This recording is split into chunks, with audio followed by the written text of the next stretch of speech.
House Republicans just voted no to have the Epstein files released by the Justice Department.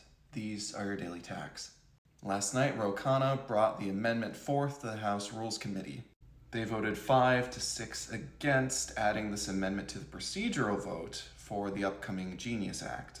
Republicans said that the amendment was not pertinent to the Genius Act, which is supposed to be a regulatory framework for cryptocurrency stablecoins. Ralph Norman was the only Republican to cross the party barrier and vote with the Democrats to move the legislation ahead. Virginia Fox, who is chair of the committee, said, quote, "I think most of us believe what's appropriate will be released when it is time for the president to release it."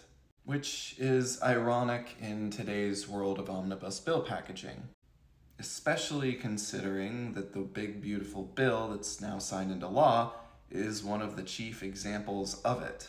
Such is the nature of our current legislative body. Most things that pass do so because they are attached to something bigger.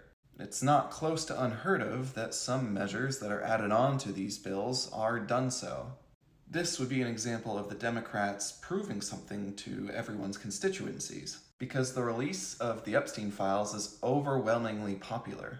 And this is regardless of party line. You may have seen clips of a recent Turning Point USA conference where Laura Ingraham and Charlie Kirk took to the stage to talk about the files.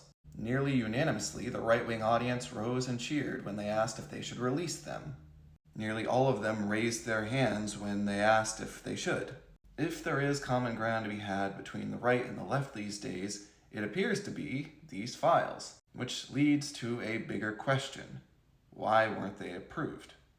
Because pragmatically, we can all agree and sympathize with the notion that they don't really have anything to do with the upcoming bill. But it's also true that our current legislative body does this pretty much every day, where they add things on that don't really have anything to do with the given bill. And so it's not a far stretch to imagine as to why people on the right might not want to release what's in the Epstein files. Because what's revealed could significantly impact their base of power. Regardless of the outcome of when or if they are even released, it's nice to see that there's some unanimous outcry against the non-release of them. Truth and justice for all applies to all, and that includes the persecution of all individuals who are associated or have committed crimes on Epstein's Island. We'll keep you posted as more developments arise on this, here on Daily Tax.